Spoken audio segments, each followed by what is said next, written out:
ناظرین کرام، الطبری کی کتاب تاریخ الطبری میں ایک واقعہ موجود ہے کہ ایک دفعہ یہودی عالموں کا ایک گروہ حضرت محمد مصطفیٰ صلی اللہ تعالی علیہ وآلہ وسلم کے پاس توریت کے 28 سوالات لے کر آیا۔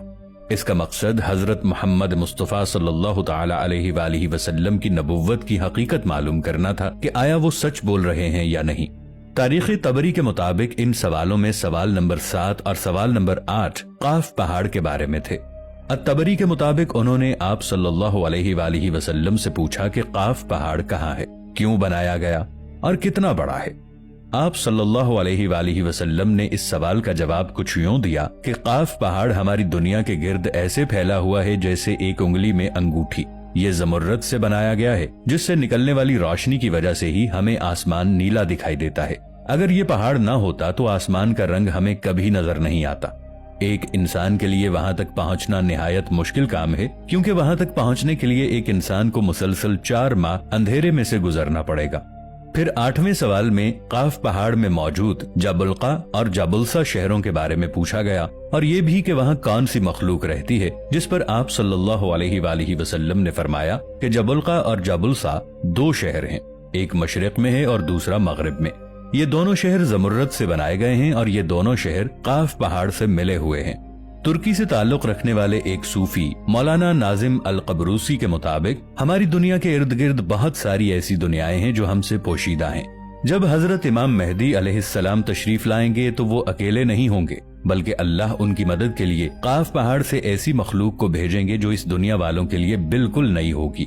اسلامی روایات کے مطابق معراج کی رات جب حضرت محمد مصطفیٰ صلی اللہ تعالی علیہ وآلہ وسلم آسمانوں کے سفر پر تشریف لے گئے تو ایک جگہ حضرت جبرائیل علیہ السلام آپ کو ایسے مقام پر لے گئے جہاں ایک ذہین مخلوق رہتی تھی۔ وہ 2 شہروں میں رہنے والی مخلوق تھی جنہیں آپ صلی اللہ علیہ وآلہ وسلم نے اسلام کی دعوت دی اور جنہوں نے آپ صلی اللہ علیہ وآلہ وسلم کی دعوت کو قبول کیا اور اسلام لے آئے۔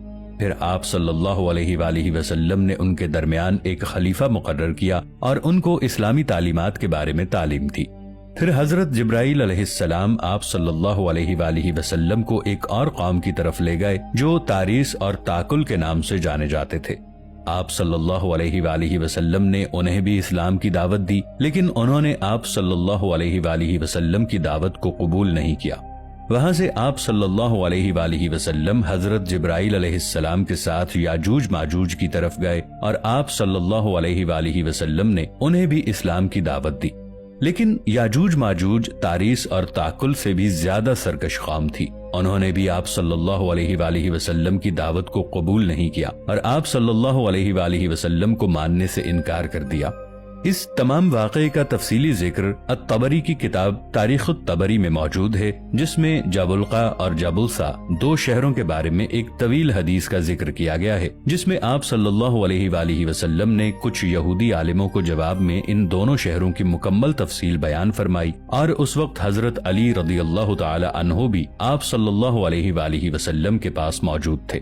حضرت علی رضی اللہ عنہ نے سوال کیا کہ یا رسول اللہ، کیا وہ دونوں شہر ہماری دنیا میں ہی موجود ہیں؟ تو آپ صلی اللہ علیہ وآلہ وسلم نے فرمایا کہ وہ دونوں شہر قاف پہاڑ کے نزدیک مکمل تاریکی میں ہیں۔ ہر شہر کا اپنا ایک قلعہ ہے جس میں ہر وقت 1000 لوگ ان شہروں کی حفاظت پر مامور رہتے ہیں، اور وہ اس لیے کیونکہ یہ دونوں شہر زمرد سے بنے ہیں۔ ان دونوں شہروں کے سب سے بڑے دشمن تاریس اور تاکل 2 سرکش قومیں ہیں جو ان دونوں شہروں میں موجود قیمتی خزانوں کو حاصل کرنا چاہتی ہیں۔ ان کے حملے کے ڈر سے ان دونوں شہروں میں موجود لوگ ہر وقت حفاظت پر ہوتے ہیں تاکہ اپنے شہروں کو ان سرکش قوموں کے حملوں سے بچا سکیں۔ ان شہروں میں بسنے والے لوگ نہ حضرت آدم علیہ السلام سے واقف ہیں اور نہ ابلیس سے۔ ان کے درمیان کوئی عورت نہیں، وہ تمام مرد ہیں۔ ان شہروں تک پہنچنا ایک انسان کے لیے بہت مشکل ہے، لیکن ہود علیہ السلام کی قوم کے 3 لوگ وہاں پہنچ گئے تھے اور وہاں پر رہے، مگر وہاں ان لوگوں پر شدید تشدد کیا گیا اور وہ وہاں سے بھاگنا چاہتے تھے لیکن بھاگ نہیں سکتے تھے۔ الطبری کے مطابق جب ان یہودیوں نے آپ صلی اللہ علیہ وآلہ وسلم کی تمام باتیں سنی تو فوراً بول اٹھے کہ آپ ہی وہ آخری نبی ہیں جن کے بارے میں حضرت موسیٰ علیہ السلام نے ہماری آسمانی کتاب میں ذکر فرمایا تھا کہ جب تم لوگ آخری پیغمبر حضرت محمد مصطفیٰ صلی اللہ تعالی علیہ وآلہ وسلم سے ملو تو انہیں میرا سلام پیش کرنا۔